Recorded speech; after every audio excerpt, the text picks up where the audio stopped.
어머니를 위한 성경 문화 이야기, 형벌 이야기.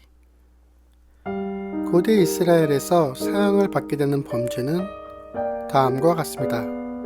첫 번째는 인명에 대한 중죄로 고의적으로 사람을 죽였을 때, 속전으로 대체할 수 없는 고의적인 살인을 행하였을 때, 노예를 만들 목적으로 사람을 훔친 행위가 있습니다. 두 번째로 하나님에 대한 중죄로 우상 숭배, 하나님을 모독한 일, 안식일의 거룩함을 더럽힌 것, 음행을 한 제사장의 딸이 사형을 받게 되었습니다. 셋째로 부모에 대하여 범한 중죄를 행한 이가 사형을 받게 되었으며, 네 번째로 성적인 과오를 범한 사람, 예를 들어 간음, 근친상간, 동성애, 동물과의 성관계를 맺은 이들이 사형을 받게 되었습니다. 이들은 모두 생명의 신성함과 생명의 근원에 대하여 다양한 범죄를 범한 자들이었습니다. 또한 그 생명을 주신 하나님을 모독하는 행위를 한 사람들이었습니다. 형 집행의 수단으로 살인을 한 자는 피해 복수를 수행하는 자에게 넘겨졌으며, 피해 복수자는 살인자에게 모든 수단을 사용할 수 있었습니다. 투석 사형, 돌에 맞아 죽은 자들은 우상 숭배자, 하나님을 모독한 자, 시집올 때 처녀가 아님을 숨긴 여인, 약혼하고 음행한 여인과 그 공범자, 거역하는 아들, 안식일 더럽힌 자, 왕을 모독한 자들이 돌에 맞아 죽었습니다. 이렇게 투석 사형은 돌에 맞아 죽는 것은 보편적인 사형 방법이었습니다. 사형 선고를 받은 자는 도성 밖으로 끌려나갔으며, 사람들은 성문 밖에 처형자를 세워놓게 되었고, 유죄를 증언한 증인들이 먼저 돌을 던지게 됩니다.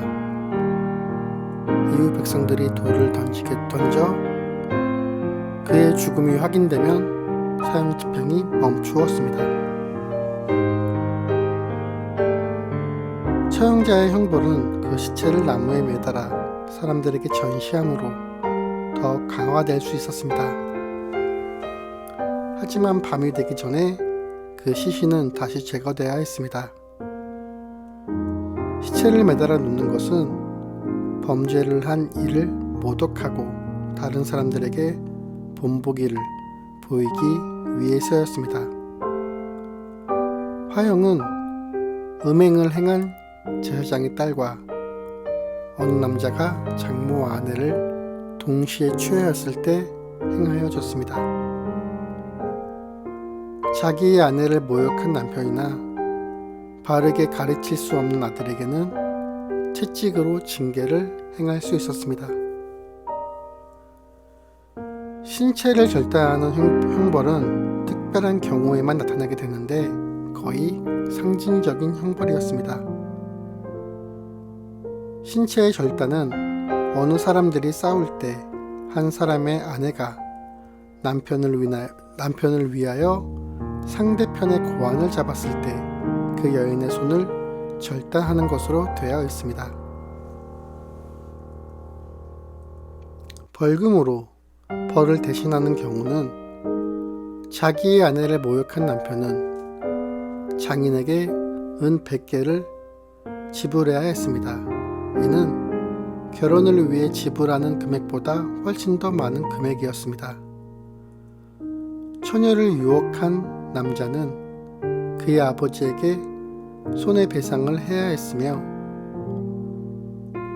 다른 사람의 들이나 포도원에서 자신의 가축을 방목한 자는 가장 좋은 수확으로 변상해야 했습니다.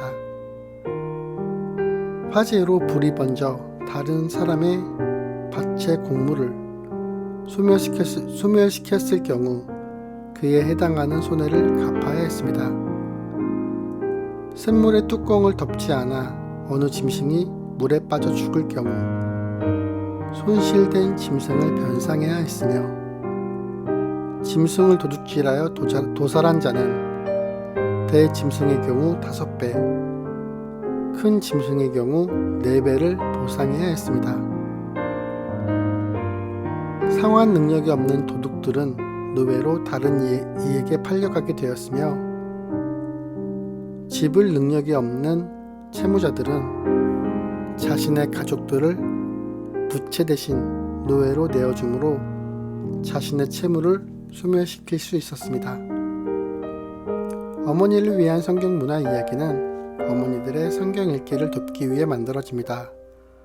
더 많은 자료를 원하시는 분들을 위해 참고 자료를 올려드립니다. 도움이 되었으면 좋겠습니다. 감사합니다.